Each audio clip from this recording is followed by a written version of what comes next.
xam ngeen ne talaata gu jot daawuñu woon lim bi daawul woon tollee nii moom Théodore Semedo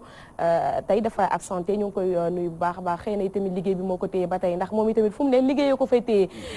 Awa Condé moom tamit dafa biddanti dafa tardé Awa Condé yow tamit boo ñëwee daal di ñëw fekk si plateau bi ngir ñu mën a waxtaanee li nga indi fi tey daal di koy mën a jokk askan wi laataa nag ñu lay jox yow Alioune Sow dañuy ñëw rek ci revue à la une yu journaux yi ñu fi tiim ñu koy dooree nag Walf Quotidien kuy wàllu yaan sa dëkk tëggagul Walf Quotidien nag moom xëy nataalu njiitu réew mi Macky Sall mi nga xamante ne nii mën nañ ko woowee ab hyper présidentialisme loolu lañ ko daal di xëy fësale li koy waral nag bokk na ci ay tere wala ay dàq yi nga xam ne gis nañ ko mu répété wu loolu li ca mujj sax moom mooy dàqub ki di Moustapha Diakhaté nekk ministre am conseiller ni ki démb nag la daal di arrêté ay fonction Walf Quotidien tem ci ay sampub laaj ne fan la ñu jëm ak njiitu réew Macky Sall mi de loolu mooy à la une bu Walf Quotidien moom Alioune Sow dina ko gën a yaatal wax ci xalaatam naka la gisee dàqub ki di Moustapha Diakhaté Vox Populi yi tamit moom daanaka loolu la daal di xëyee muy xamle ne nag tere gi njiitu réew Macky Sall di tere ngir ñu waxtaanee ci ñetteelu mandat bi Macky Sall sampal na boppam ab dictature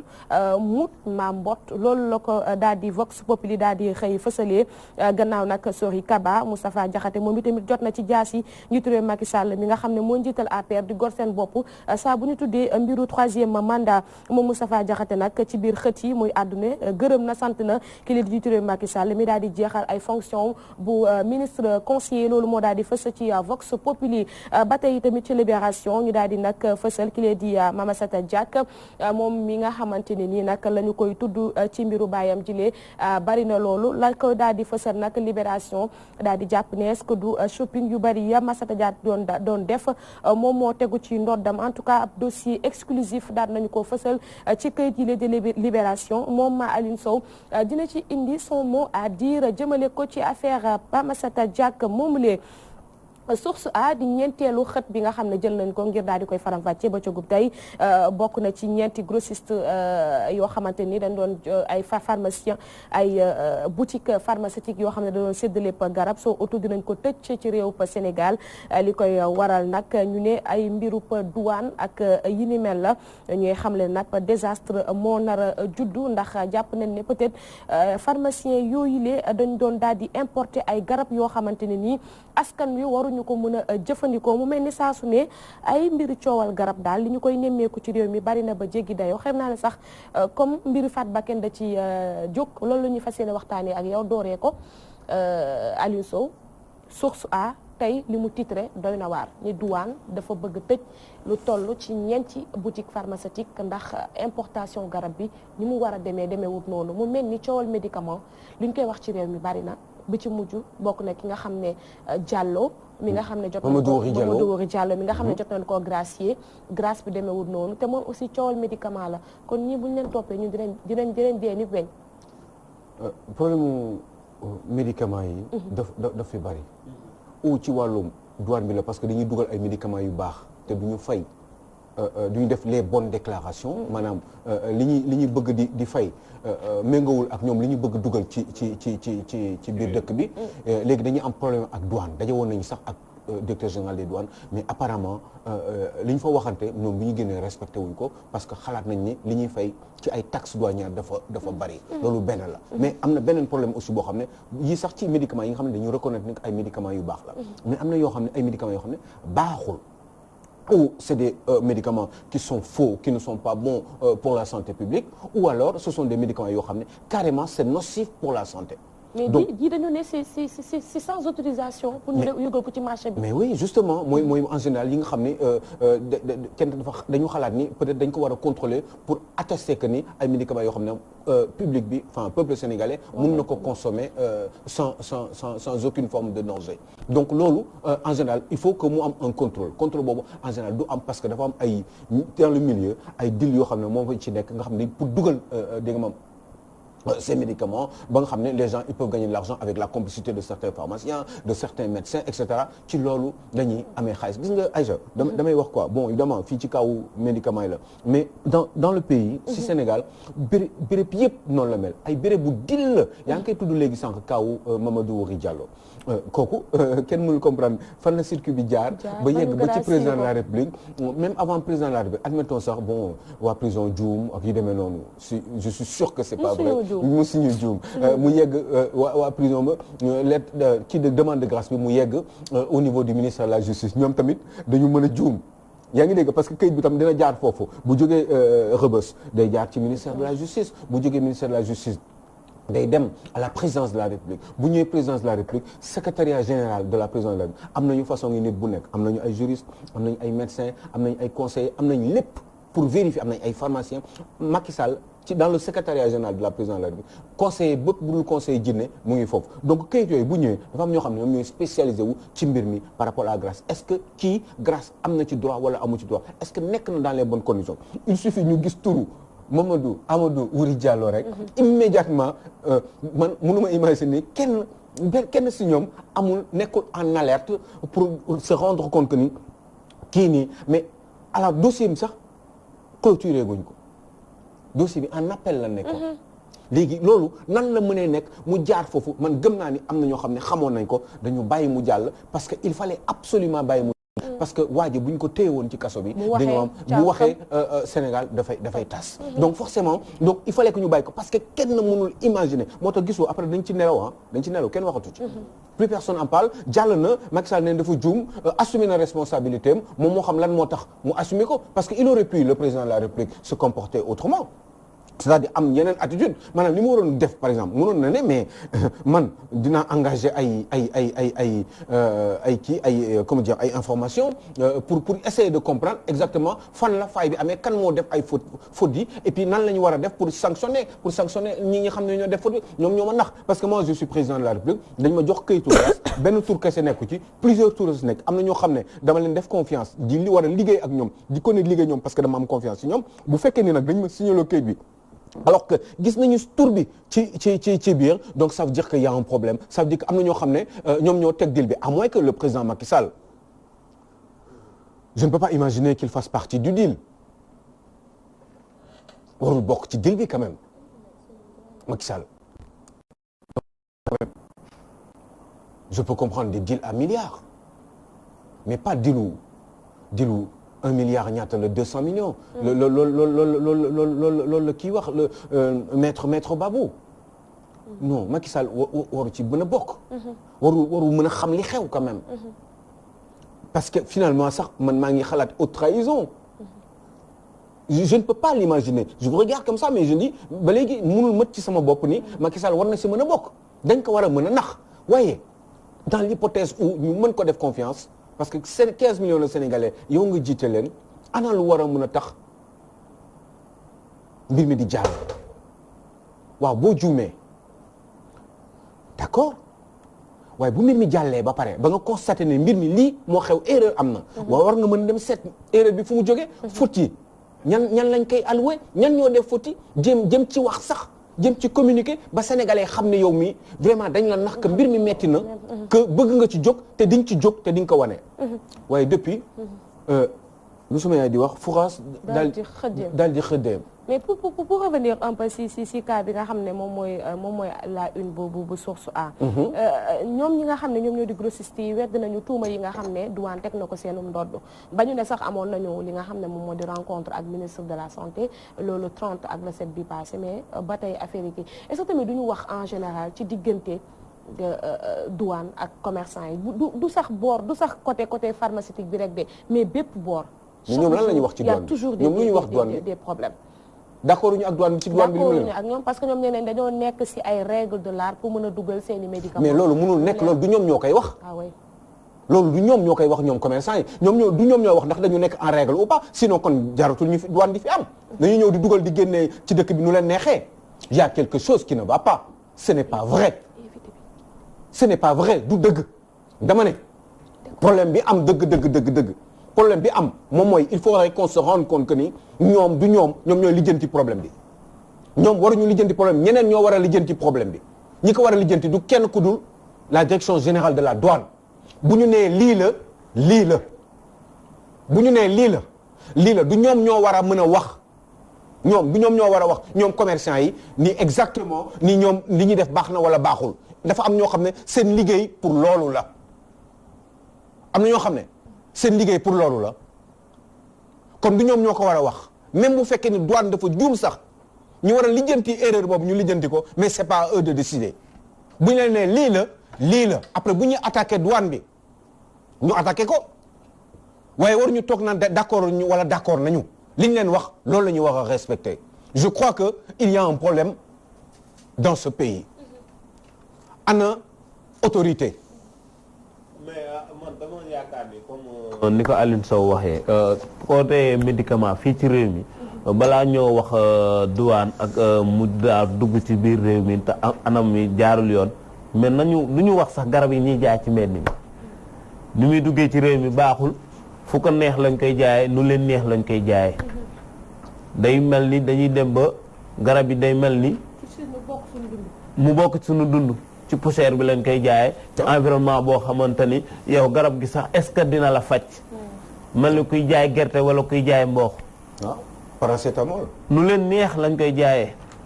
tey jii ñoom ñu ngi kaas wala ñu ngi xool naka ni ñu mënee amee xaalis rek mais du ñu wax naka la ñu mbir bi ba day jariñ askan wi seen bopp rek la ñuy kàttal seen bopp rek la ñuy kaasal jur ju fàtte ñu. mais du foofu kese. non du foofu kese mais fépp la. c'est normal ku nekk day jéem a def lu ko neex dans le pays. ça veut dire que c'est un pays qui n'est pas organisé du tout. ça veut dire que c'est un pays boo xam ne même autorités yi ñoom ci boppam. dañu nekk complice. par rapport à ce qui se passe par rapport au fonctionnement et à l'organisation de ce pays. je crois que foofu noonu mooy li Aïcha wax tout à l'heure commerçant yi ñoom ñooy wax douanier yi lan la ñu war a def. commerçant yi ñoom ñooy wax ñoom douanier yi lan moo baax ak lan moo baaxul. moo tax ma ne la ñoom ñi ngi wax douanier yi li leen arrangé rek te ñoom xooluñu li ñuy def maanaam comme ku ma am ndey wala kenn ku ci nekk sa intérêt personnel rek ngay xooloo li jaadu xooloo li jaar yoon pour réew ñu doxal ko réew mi jëm ca kanam kenn ku ci nekk sa bopp. médicament yooyu moom moo gën a gaaw a mën a rey sax ci jël paaka bi di rey xaw ma kooku dina xaar sax mu agoniser mais imagine toi instant bi santé bi ni mu dégradé ñu ci bëri ñu ngi jàmmat ay xeetu feebar bu nekk da ngay toog da ngay gis koo xam ne boppam day metti rek suba ñu ne la dee na xamoo lan moo ko dal alors que bopp mën na metti nga dem jëndi benn paracétamol ci mbedd mi nga naan fa moyen yooyu nga am naan ko xëy dee kooku ki yaay kii bi criminel la c'est un assassin et ñu banaliser ko faible banaliser ko à tel point que keneen mën na jóg dem jëlaat ci beneen garab di ko jaayee di ko marchander ci mbedd mi en tout cas circuit mais te kenn du ko wax dara c'est normal en tout cas circuit bi comme on a l'habitude de le dire circuit bi dafa grave xam nga circuit bi waruñu ci wax sax waruñu ci woon wax sax avant ñuy lijjanti beneen xam nga circuit bi bële moo gën a gaaw tey am na cas bi moom mooy à la une de Walf Quotidien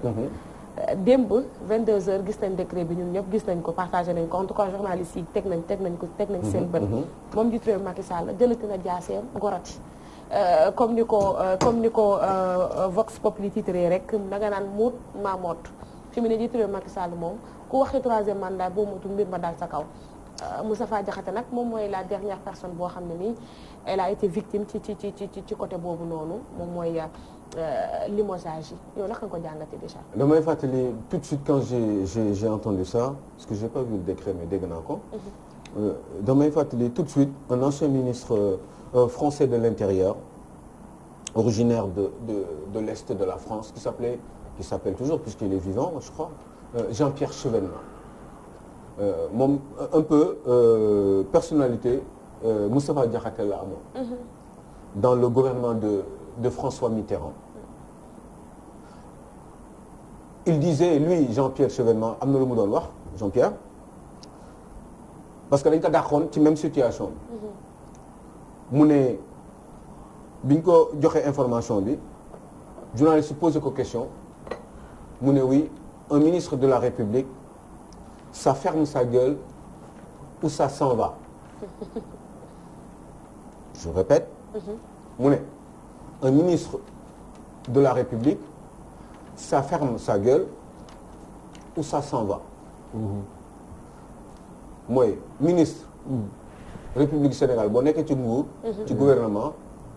da ngay tëj sa làmmiñ. mbala nga ne mott. mbala nga ne mott maanaam muut ba mott. kon c'est exactement la même chose Moustapha Diakhaté devait s'y attendre. La question kay c'est de savoir c'est qui le prochain parce que des prochains il y en aura. Oui, parce qu'après Sory Kaba on s'est demandé à qui le tour. Le tour je pense immédiatement à Moustapha Cissé Lo. Bien. Je pense que Macky Sall mën na dàq Moustapha Diakhaté mais xaw ma nan lay def. Cissé Lo ba dàq beneen Moustapha Cissé Lo dina métti trop parce que man ni ma xamee kooku bu ko dàqee mooy Macky Sall tas na gouvernement mooy Macky Sall dootu ko defati. dootu ko defati wóoru olof bi wóoru nit ki ak fi réew mi toll. ak fi réew mi toll. Je pense que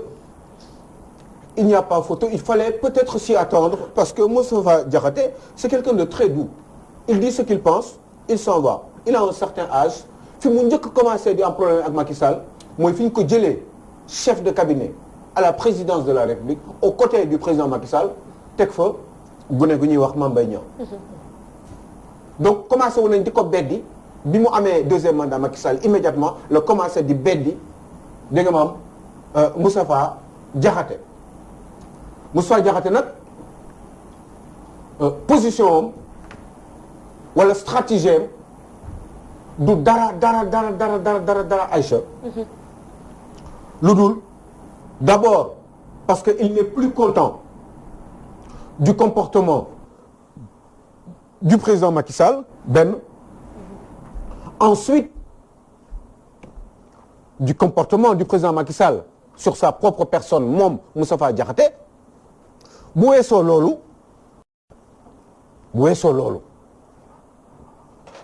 il devenait de plus en plus radical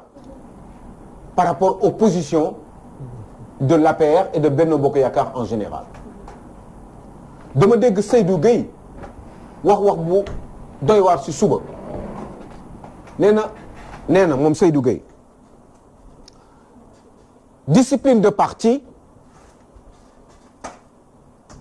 moo ëpp importance fuuf liberté d'expression moom Seydou Gueye nee na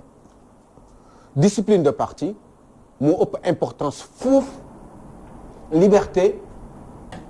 d'expression loolu waroon nañ ko jàngal xale étudiants yi pour laaj leen poser leen ay questions ci loolu à la limite mu nekk ay dissertation juridique parce que finalement loolu doon na am solo torop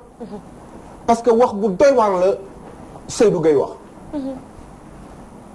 Seydou Gueye nee na encore une fois pour ceux qui nous écoutent discipline de parti moo ëpp importance liberté d'expression maanaam boo nekkee ci biir parti politique da nga war a continuer di noppi di suivre naturellement non seulement la voix enfin l'idée principale ou l'opinion principale du chef mais surtout de la majorité il faut ngay ànd ak ñoom même boo d'accordul ça voudrait dire que boo d'accordul da nga war a dem Moustapha Diakhaté a dit non moom nee na liberté d'expression moo ko gënal discipline de parti mais Moustapha Diakhaté waru woon xaar ñu koy dàq lu tax su ma doon conseiller dinaa ko yedde pour mu teel a dem parce que mënoo nekk parce qu'il voyait les choses venir chef de cabinet ministre de la République ci wetu Macky Sall président de la République ba pare nga ne da ngay contre nit ki chaque jour ce n'est pas possible. peut-être que xalaatoon na ko du contre mais dafa doon joxe opinion. non joxe sa opinion parce que tamit ku xam tamit mais xam nga lan mooy contre du bañ nit non d'accord mais contre olof la dama ko olofal. voilà contre mooy ne pas être d'accord avec quelqu'un sur une certaine forme de politique. tout à fait. léegi contre boobu nag Moustapha Diakhaté di def ci patron bi nga xam ne moom moo ko fal sa patron nee na la yow man maa la fal teg la sama wet pour nga liggéey ak man comme continuer nga ni di wane ni yow d'accord ak man autant que man ma libéré la loolu Moustapha Diakhaté waroon na ko def avant dara di xew waaye peut-être que bugg ko woon def parce que bu ko teeloon a def na du nekk victime jusqu'à ce point-là. Il préfère xaar ñu dàq ko finalement xëy na dàq bi moo ëpp sens moom Moustapha Diakhaté dàqam bi moo ëpp sens que moom mu toogoon démissionné ci lay dàq bi ci lay moo ëpp impact mu démissionné que moom muy démissionné peut-être xamoon na ko moom Moustapha Diakhaté donc je pense que béy wéy na muus je crois que c'est trop tard pour lui et il va y avoir une rupture définitive waaye il faut ngeen xam benn affaire Macky Sall dafa gën a am fit Abdoulaye Wade ci fan yee passé 27 septembre inauguration de la mosquée de Massalikul Jinaan bu déggoolu woon ak moom ba am ñoom fu ñu tendre ci seen avenir politique ñoom ñaar xëy na yii yëpp du am moom du am fit dàq kii nga xam ne di ko Abdoulaye Wade dàqee toroxalee ko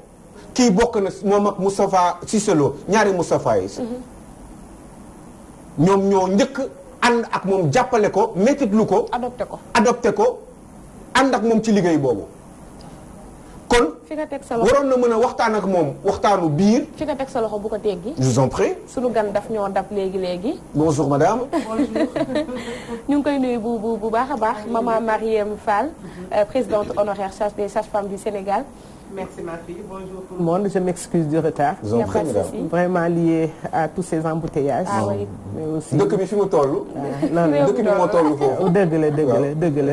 Voilà kon ñu ngi ci mbiru politique di waxtaanee à la une boo ci amee kaddu rek ñu ñëw kii en attendant ñu ñëw ci li nga xam ne nii moo tax nga teew fii. Voilà Aliou Sow yaa ngi woon ci ñaar gi nga xam ne ñoo ko nampatal. ñoo ko gunge bi nga xam ne Abdoulaye Wade jëlee na ko ci wetam. mais moo tax dina xaw a doy waar man nag d'habitude du may faral di juum trop mais keroog bi ñu dàqee ci yii naa parce que analyse profonde laa ci di faral di def mais bi ñu dàqee Sori Kaba dama ne Moustapha loolu maa nga waxoon fii quoi non waxoon nga ko fii dama ne Moustapha Diakhaté ak Moustapha Cissé Lo yow Macky Sall mosoo ñeme dàq leen yow di nga dàq Sori Kaba waaye yow doo dàq Moustapha Diakhaté te doo dàq yow Moustapha Cissé Lo mais juum naa fi mais dafa am élément boo xam ne sóoraale wu ma ko woon c'est vrai que mënu ma ko woon sóoraale parce que loolu xewagul woon ndax daje Massalikul Jinaan bi ak Abdoulaye Wade bi may wax loolu boobu amagul woon su dégg li ma wax daal dégg bu baax bi may wax nii ñeme woo dàq Moustapha Diakhaté maanaam déggee bu baax njiit réew Macky Sall dafa teg geste dafa teg feew mi ci lu leer loolu nag loolu sóoraale mooy li nga xam ne moo ñëw après. ba tax ne bi ma doon wax nii yow Macky Sall sañoo dàq Moustapha Diakhaté te sañoo dàq Moustapha Cissé Lo mun nga dàq nag Sori Kaba parce que booyu fa ji bokka la woon et cetera mi ngi xatal koo xam ne mi ngi nekk Fatick te sa doom la sa lépp la sa rakk la yaa ko jox mairie bi et cetera donc moo tax nga profité jël prétexte dàqaale ko waaye yow xam nga ni kii li mu wax ci affaire mandat yi Seydou Gueye wax na ko Moustapha Diakhaté wax na ko Moustapha Cissé Lo ak ñeneen wax nañ ko wax nañ ni yow amoo droit am beneen mandat donc du loolu kese moo war a tax nga dàq Sori Kaba yow xam nga ni yow Macky Sall sañoo dàq Moustapha Diakhaté yow xam nga ni Macky Sall sañoo dàq Moustapha Cissé Lo bi may wax loolu boobu Massalikul Jinaan amul boobu rencontre Massalikul Jinaan ak Abdoulaye Wade amul waaye Macky Sall léegi dafa gën a am fit te dina dàq ñu bari. mais benn rek ma si jaaxal. moom lan lay def ak Moustapha Cissé Lo. Aliou Sow da nga yaakaar ni comme ni mu dajeek Abdoulaye Wade moo ko may fit wala moo am lu mu ko déey wala moo am plan bu ñu préparé. la réponse mooy lenn rek la. Macky Sall Abdoulaye Wade. jubóom ak Macky Sall ça a tout chamboulé. mais dina chamboulé surtout que. perspective yi moo changé. mais Macky Sall dina am problème ak waa PS. ah ben si forcément. après kan moo ci bénéficié wu est-ce que Khalifa Sall dina mën a bénéficier wu ci loolu. qu'en est-il ba léegi Aminata Mbengue Ndiaye falaguñ ko.